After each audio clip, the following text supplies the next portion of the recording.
वहाँ के स्थानीय नागरिकों की न सुरक्षा का ध्यान रखा, न रोजगार का ध्यान रखा। लगातार जो खबरें, आतंकवाद बढ़ने की खबरें, जम्मू रीजन तक में आतंकवादी हमले होने लगे, न आम नागरिक वहाँ सुरक्षित महसूस करता है, न पर्यटक महसूस करते हैं अपने आप को सुरक्षित। कश्मीरी पंडितों से जो वादे किए गए वो बिल्कुल भुला दिए गए पिछले 10 साल में।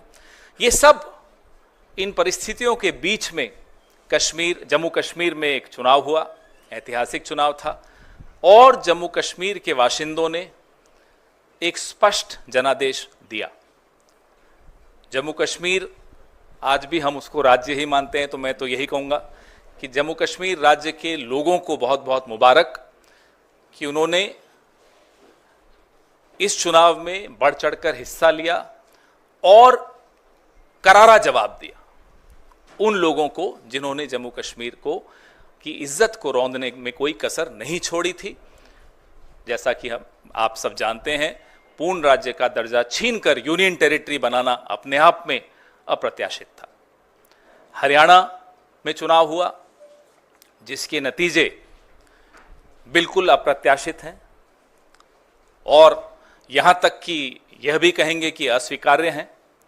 जिस तरह की शिकायतें लगातार आ रही हैं, अभी हम जयराम रमेश जी और मैं जिस कमरे में बैठे थे वहां भी लगातार शिकायतें, हमारे नारनौल के कैंडिडेट राव नरेंद्र सिंह हो गए या पानीपत के कैंडिडेट हो गए, 3 जिलों से, हिसार, महेंद्रगढ़, पानीपत, यहां से लगातार शिकायतें आ रही कि कैसे बैटरीज जो मशीन की थी वो 99% थी, और जिन मशीनों की बैटरीज 99% थी उन मशीनों में नतीजा एक आया, हमें हराने वाला नतीजा आया, और जो मशीनें नहीं, जिनको छेड़ा गया, जिनकी बैटरी 60-70% जो स्वाभाविक है होनी चाहिए थी, उसमें हम जीत रहे हैं हमारे कैंडिडेट। तो हम ये सारी शिकायतें इकट्ठी कर रहे हैं। हमारे कैंडिडेट्स ने वहाँ रिटर्निंग ऑफिसर्स को शिकायतें दी हैं और दे रहे हैं अभी, लेकिन आने वाले कुछ दिनों में ये सारी शिकायतें लेकर हम चुनाव आयोग में जल्दी ही जाएंगे और अपनी शिकायत वहां दर्ज कराएंगे। इस तरह का नतीजा कहीं भी धरातल पे नहीं दिख रहा था। आप लोग भी गए, हम लोग भी गए, सब घूम रहे थे। कोई ये नहीं मान सकता कि हरियाणा में इस तरह का अप्रत्याशित नतीजा आएगा। हम सब अचंभित हैं। ये अगर एक लाइन में इसको कहा जाए तो ये तंत्र की जीत है और लोकतंत्र की हार है। हम इसे स्वीकार नहीं कर सकते। जयराम रमेश जी से मैं आग्रह करूंगा कि इस प्रेस वार्ता को आगे बढ़ाते हुए अंग्रेजी में अपनी बात रखें।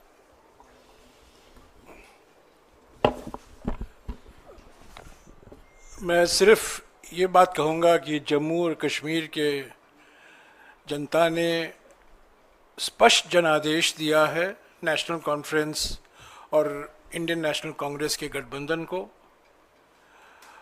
भारी बहुमत से उनको जिताया है। सरकार बनेगी, साझा कार्यक्रम होगा और पूरा प्रयास किया जाएगा। हम पीछे नहीं हटेंगे। इस गठबंधन सरकार की प्राथमिकता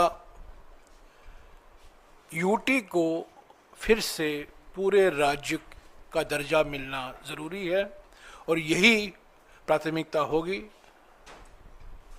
और भी मुद्दे हैं, विकास से जुड़े हुए मुद्दे हैं। साझा कार्यक्रम, दोनों पार्टियों के मैनिफेस्टो भी है, साझा कार्यक्रम भी तैयार किया जाएगा और एक पारदर्शिता से जवाबदेही और संवेदनशील सरकार ये गठबंधन जम्मू और कश्मीर की जनता को देगी। हरियाणा के संदर्भ में हमने चुनाव आयोग से आज दोपहर से लगातार शिकायत कर रहे हैं।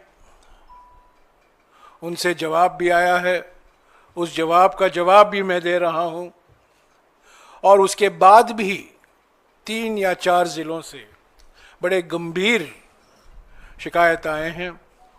वो सब कल या परसों हम चुनाव आयोग के सामने पेश करेंगे पर मैं फिर से दोहराना चाहता हूँ, हरियाणा के चुनाव के नतीजे अप्रत्याशित हैं, आश्चर्यजनक हैं और इसको हम स्वीकार नहीं कर सकते, क्योंकि ये लोकतंत्र की हार हुई है और तंत्र की जीत हुई है।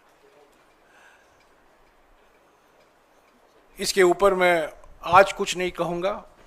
जब हम सारे शिकायत इकट्ठा करके चुनाव आयोग से समय मांगेंगे, हम उम्मीद करते हैं कि वो समय हमें मिलेगा।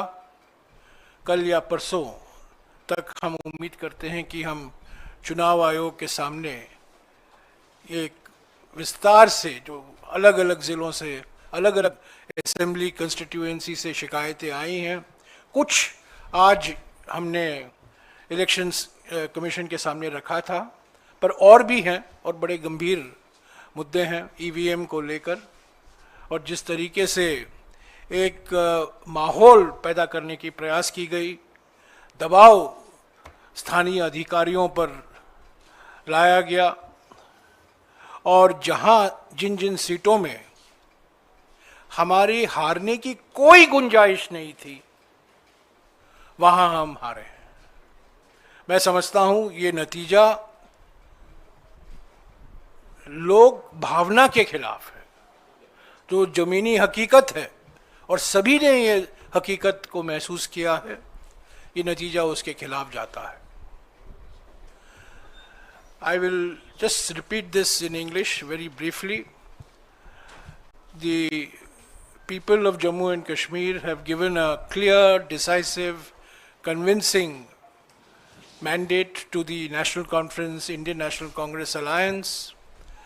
The priority for the alliance government will be the restoration of full statehood for the Union Territory of Jammu and Kashmir. Of course, we have our manifestos, we will have a common program, and both the National Conference and the Indian National Congress are duty bound to give a government, an administration that is responsible, responsive, accountable, and transparent to the people of Jammu and Kashmir. I just want to say that the people of Jammu and Kashmir have defeated the mischievous designs of the BJP to engineer a majority of its own. Till yesterday, this effort was being made, but today, I think the people's verdict has come out very clearly, and the moves of the BJP and those who were managing the elections to somehow cobble up a majority has been defeated. As far as Haryana is concerned, all afternoon I have been in touch with the Election Commission. The Election Commission has replied to my complaints. I have replied to the reply. We have received very serious complaints on the process of counting, the functioning of EVMs in at least 3 districts. In at least 3 districts. There are more that are coming in. We have spoken to our senior colleagues in Haryana,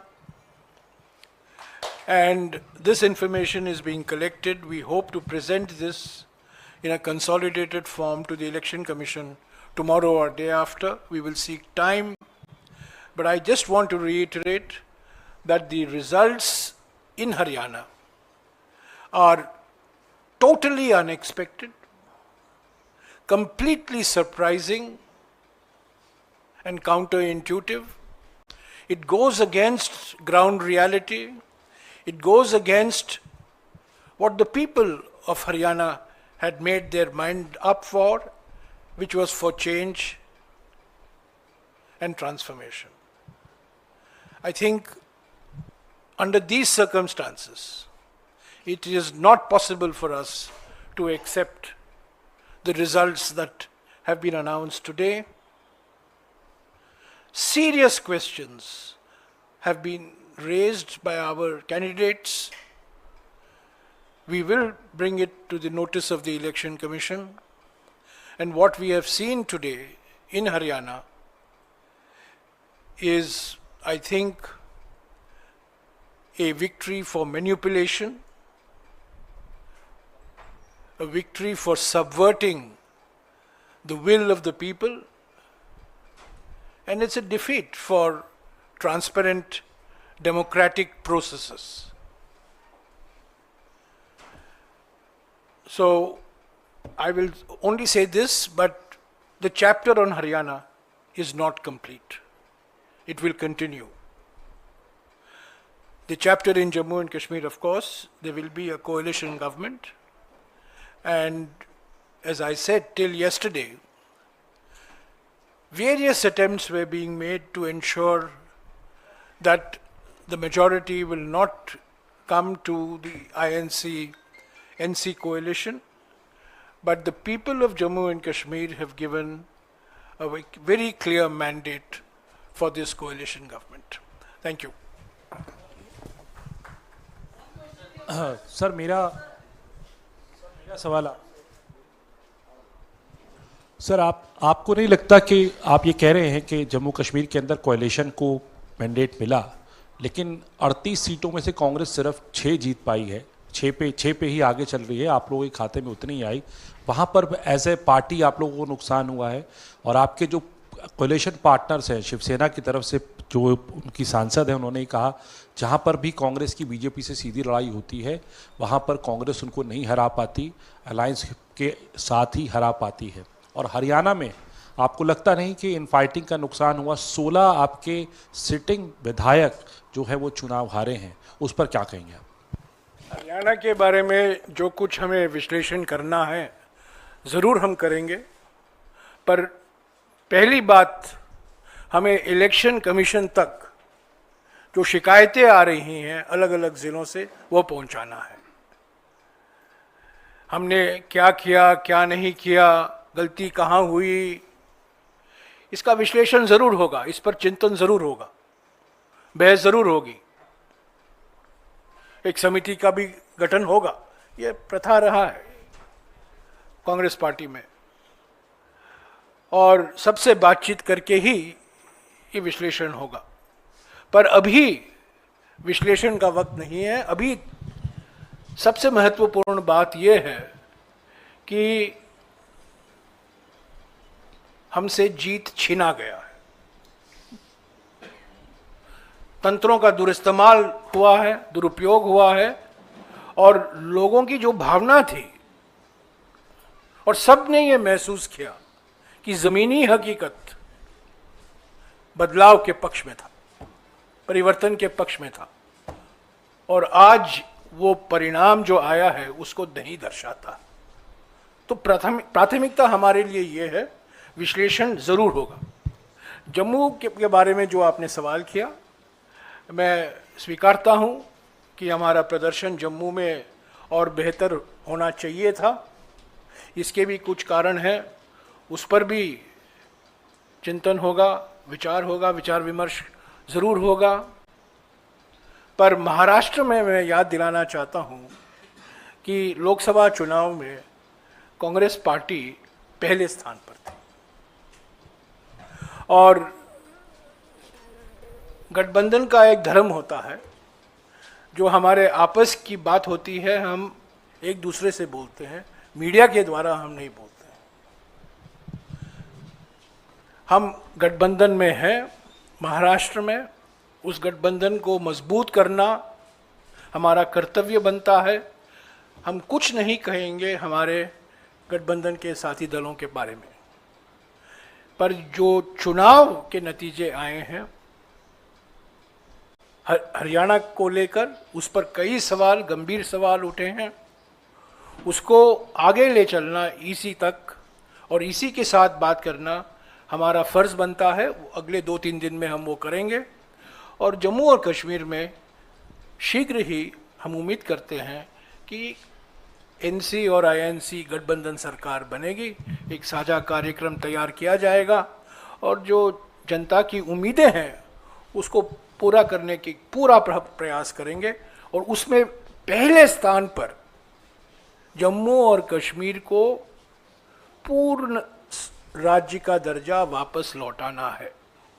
इसके लिए NCP वचनबद्ध है और Indian national Congress भी वचनबद्ध है।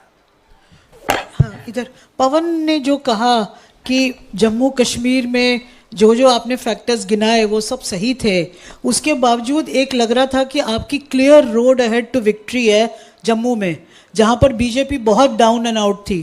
क्या ये सच है कि जो रिपोर्ट्स वहाँ से आ रही हैं कि आपका पार्टी यूनिट, आपके लीडर्स, यहाँ तक कि आपका general secretary incharge of Jammu Kashmir completely compromise थे और उन्होंने बीजेपी से सकम करके, कॉम्प्रोमाइज करके ये हार आपके हाथ में दी है? क्योंकि 6 सीट में ये अभी आगे हैं और कितना गिरेगी पता नहीं, या ऊपर होगी, पर ये जो सिचुएशन है, जो आपने बीजेपी को विक्ट्री दी है जम्मू में, ये आपकी पार्टी के लोगों ने दी है। क्या इसे आप एग्री करेंगे? जैसा कि मैंने कहा, जीतें या हारें, उस पर तुरंत प्रतिक्रिया देना ना केवल गलत होता है, वो प्रतिक्रिया सही भी नहीं होती। बिना विश्लेषण के, बिना सबसे इनपुट लिए, बिना सब कार्यकर्ताओं से बैठक करके उनके विचार जाने, मैं नहीं मानता कि इस तरह की किसी प्रतिक्रिया पर हम कोई मोहर लगा सकते हैं। सर, अरे पूछ लीजिए।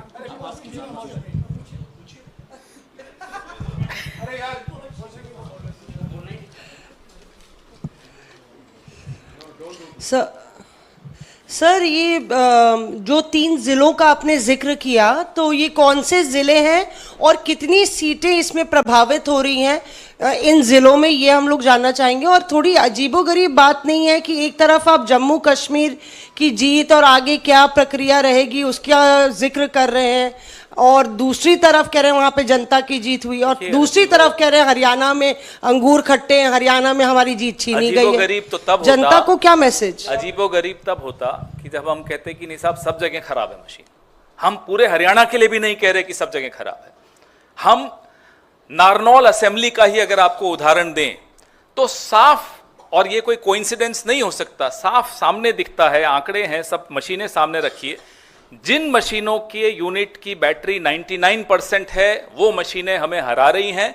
जिनकी बैटरी, और स्वाभाविक रूप से बैटरी कम होती है, 60-70% पे आई है, उसमें हम जीत रहे हैं। तो ये एक संयोग नहीं हो सकता। ना केवल नारनौल में ये बात है, पानीपत में ये बात है। आपने बोला कौन कौन से जिले, हिसार, महेंद्रगढ़, पानीपत, ये 3 में तो है, और बाकी जगहों से भी छुटपुट ऐसी शिकायतें आनी शुरू हुई हैं। रात तक जितनी भी शिकायतें इकट्ठी होंगी, कल तक जितनी इकट्ठी होंगी, फिर जैसा कि जयराम रमेश जी ने कहा, हम चुनाव आयोग तक जाएंगे। तो हमने कभी भी ऐसा नहीं कहा कि भाई पूरा ये सारी मशीनें खराब हैं। हम तो हरियाणा के लिए भी नहीं कह रहे कि सारी मशीनें खराब हैं, लेकिन जहां जहां हस्तक्षेप हुआ है वहां की बैटरी 99% है। आप मुझे बताइए, इतने दिन से मशीनें पड़ी हैं 99%, और सबकी स्टैंडर्ड, सबकी 99% कैसे हो सकती है? और जिनको नहीं छेड़ा गया उसमें कोई 60% है, कोई 70%। और ऐसा नहीं कि शिकायत दोपहर को हुई हो, मशीनें खुलने के वक्त ही हमारे कैंडिडेट ने शिकायत की थी, तब तो कोई रिजल्ट नहीं आया था। तभी राव नरेंद्र सिंह जी ने उसी वक्त शिकायत करनी शुरू कर दी थी, हमें फोन करना शुरू कर दिया था, तब रिजल्ट आना शुरू नहीं हुआ था। इनफैक्ट तब तो आप लोग बाहर जो हमें दिखा रहे थे कि रुझान हमारे पक्ष में चल रहे थे 70-71 सीट पे, तब भी हमने लिखित शिकायत हमारे राव नरेंद्र सिंह जी ने और पानीपत वाले कैंडिडेट ने करनी शुरू कर दी थी। So you said that results are not acceptable to the Congress. Could you elaborate on that? And what are the, apart from approaching the EC, will you also take legal recourse? What do you exactly mean when you say that it is not acceptable to you? Well, in response to जो मौसमी ने सवाल किया था, कितने सीटों का सवाल है, हमारा अनुमान है कि 12-14 सीटें ऐसे हैं जहां गंभीर, इससे भी ज़्यादा हो सकती हैं, पर पहला लिस्ट जो हमने तैयार किया है 12 या 14 सीटें ऐसे हैं जहां गंभीर सवाल उठाए गए हैं उम्मीदवारों द्वारा। तो ये कल ही बता पाएंगे फाइनल कितने सीटें हैं, पर आज मैं बता सकता हूं 12 से 14 सीटें पर गंभीर सवाल उठते हैं। The reason why we are not accepting it is because not only is it surprising, not only is it unexpected, but there are serious issues that have been raised on the integrity of the counting process, of the functioning of the EVMs, in at least 4 districts, as my colleague has already identified, in which about 12 to 14 constituencies are involved. It could be more. We will have the final list tomorrow. We'll share it with you. We will be going to the Election Commission. Election Commission is our first stop. We have to go to the Election Commission. It's a constitutional body. It's an independent body. We expect it to function constitutionally and independently. And so we will be seeking time from them. We hope to get time from them. We hope to submit our list of detailed complaints to them. And then afterwards, whatever is required to be done will be done. But as of today, we cannot accept the fact that the results reflect the proper functioning of our democratic system. There are serious questions on the integrity of the instruments of the system, namely the EVM, and also the extraordinary pressure that has been brought to bear on local administration officials. Remember, Haryana has been a double-engine government, so it's a double-engine pressure. It's a pressure from the state government and a pressure from the union government as well. So there was an environment in which people have lost by 200 votes, 300 votes, 50 votes. People who were leading, who had healthy leading margins, have ended up losing by 100, 200, 250 votes. This can be explained only by manipulation and pressure.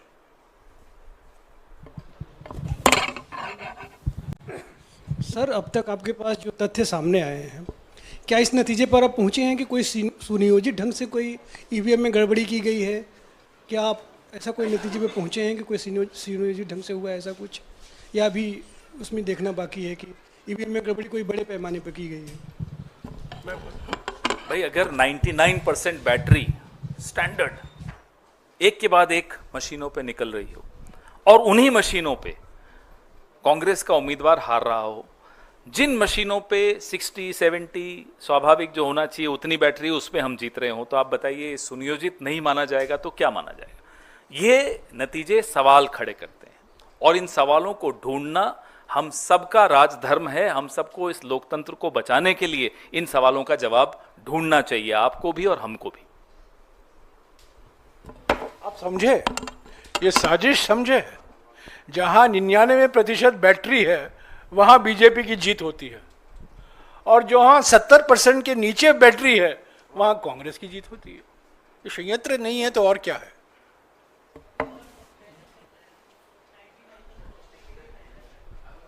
हाँ जी, 2 राज्यों के चुनाव हो जाने के बाद नहीं, अभी इन 2 राज्यों तक ही सीमित रखिएगा।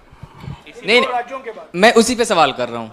2 राज्यों के चुनाव हो जाने के बाद परिणाम भी आ गए हैं, तो ईवीएम को लेकर के क्या मत हैं आपके? यही तो बात कर रहे हैं हम लोग। चलिए,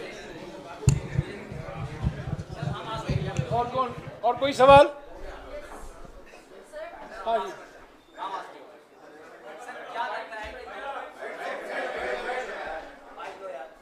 बोल दो, आवाज आ रही है। सर, क्या लगता है कि 2 दिन 2.5 दिन का जो मतलब इन्वेस्टिगेशन होगा उससे कुछ निकल के सामने आएगा? हमारा जो काम है और जो कर्तव्य है, चुनाव आयोग के दरवाजे पे दस्तक देना और तेज दस्तक देना ताकि आवाज आप सब तक पहुंचे, और उसके बाद जिम्मेदारी चुनाव आयोग की है इस लोकतंत्र को जीवित रखने की। आपने सुना होगा, कर्मण्येवाधिकारस्ते मा फलेषु कदाचन। हम अपना कर्म निभा रहे हैं, अपना धर्म निभा रहे हैं। शिकायत करना हमारा फर्ज बनता है और हमारा लोकतांत्रिक अधिकार भी बनता है। जो हमने देखा है, 99% बैटरी, 65% बैटरी, ये सब मैं समझता हूँ काफ़ी आश्चर्यजनक बातें निकल कर आई हैं हरियाणा के चुनाव के संदर्भ में। और मैं फिर दोहराना चाहता हूँ, ये आश्चर्यजनक नतीजे हैं, अप्रत्याशित नतीजे हैं और लोगों की भावना के खिलाफ ये नतीजे हैं। जो माहौल था, जो ज़मीनी हकीकत था, उस माहौल के खिलाफ है। मैं समझता हूँ बीजेपी भी नहीं उम्मीद करती थी कि वो हरियाणा जीतने वाले हैं। जितवाया गया, जीते नहीं है, जितवाया गया। हाँ, Sir, talking about Jammu Kashmir, one thing that has been the constant demand of National Conference is the restoration of Article 370. What will the Congress stand beyond that? Will the Congress support over there? Because the mandate that has come, it has come specifically for the National Conference, and this is one of their demands. So, what will the Congress stand beyond Article 370 is now? for the Indian National Congress and an alliance with the National Congress. The political atmosphere in J&K was transformed after the Bharat Jodo Yatra. And that transformation had an effect on all political parties which were seen to be aligned with the Indian National Congress. So let's not underestimate the importance of the role of the Indian National Congress. The National Conference has scored a handsome victory. And we congratulate the National Congress. They are our ally. But to say that the Indian National Congress has not had a role in the transformation in the political environment in J&K in the last 2 years flies in the face of reality. The Bharat Jodo Yatra was a transformational movement as far as the politics of J&K is concerned. We should never minimize or underestimate the achievement of Mr. Rahul Gandhi in Jammu and Kashmir particularly, both in Jammu as well as in Kashmir. Our priority, you asked the question, our priority immediately, Mr. Gandhi has already said this in his election campaign, the Congress president has said it in his election campaign. Our immediate priority is to restore full statehood to Jammu and Kashmir. It was downgraded to the status of a UT 5 years ago. It's never happened before in Indian history. It should not happen. But restoration of full statehood status and giving a democratically elected chief minister and his council of ministers full constitutional authority is our priority. We don't want an alliance government to be at the beck and call of the LG. The LG cannot run Jammu and Kashmir anymore. Jammu and Kashmir has to be run by this democratically elected government.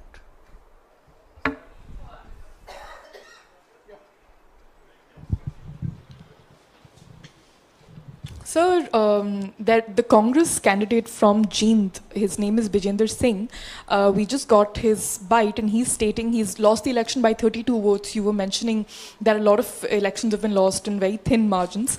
And while you also spoke about the foul play, he has said that this defeat is because of the independent candidate cutting his share. So that does... There could be different reasons in different areas.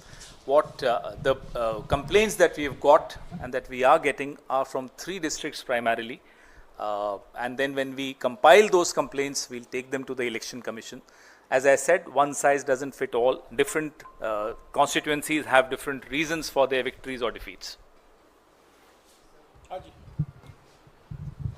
Sir, अभी मैंने एक BJP के राष्ट्रीय प्रवक्ता का interview किया तो उनका कहना है कि जब कांग्रेस जहां जीती वहां ईवीएम सही होता है, जब वो हार जाती है तब कहती है ईवीएम खराब होता है। तो इस पर सर क्या कहेंगे आप? 2009 में अडवाणी जी ने एक किताब का रिलीज़ की थी, लॉन्च की थी, जो जीवीएल नरसिम्हा ने लिखी थी ईवीएम्स के खिलाफ, और उसमें पूरा टेक्निकली समझाया था कि ईवीएम्स कैसे गलत हैं। तो उनको कहिए पहले 2014 का रिजल्ट को ठुकराएं, रिजेक्ट करें, 19 को रिजेक्ट करें, फिर हमसे बहस करें आकर।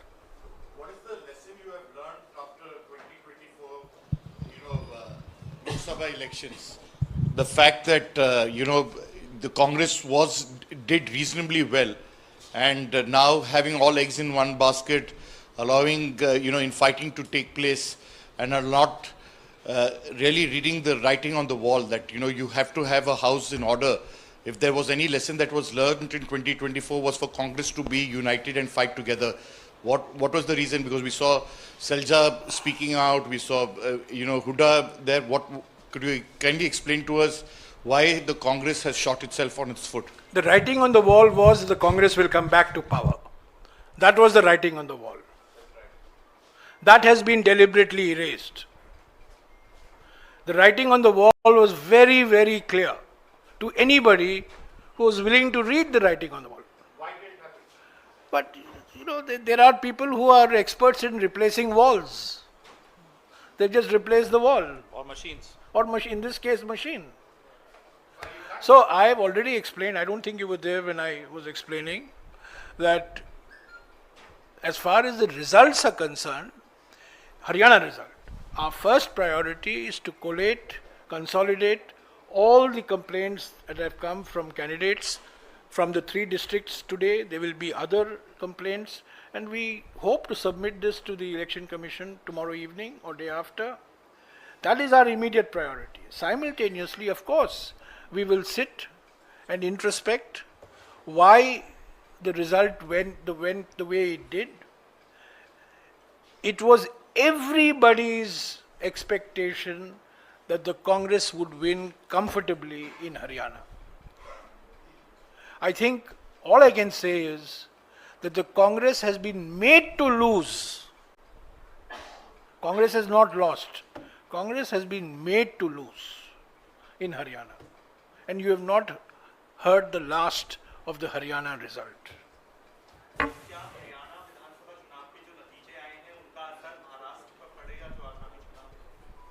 लोकसभा में हरियाणा में आपने देखा हमारी कैसी अच्छी परफॉर्मेंस रही। कभी भी किसी एक नतीजे को दूसरे नतीजे से तुलना नहीं करनी चाहिए। यही हम सीखे हैं पिछले 20-25 साल। बिल्कुल नहीं, जोश बढ़ गया है। हमारे कार्यकर्ताओं में रोष भी है, गुस्सा भी है, और हमारे समर्थकों में भी पूरा रोष है। अगर कोई ये सोच लेता है कि हमारे हाथ से जीत छीन सकता है, तो आने वाले चुनावों में उसको जवाब मिलेगा। Thank you.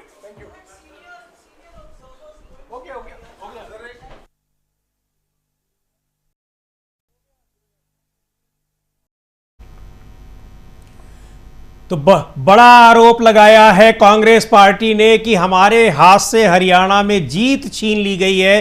कई आरोप लगाए हैं। सबसे बड़ा आरोप ये कि जो ईवीएम मशीनें जो स्ट्रांग रूम में बंद थीं, उसके बाद जब उनको काउंटिंग के लिए लाया गया तो उन ईवीएम मशीनों की जो चार्जिंग थी वो 99% यानी पूरी तरह से वो चार्ज थी, और उन्हीं मशीनों में जहां उस तरह की मशीनें मिली हैं वहां काउंटिंग हुई है, वहां पर कांग्रेस पार्टी को हार का सामना करना पड़ रहा है।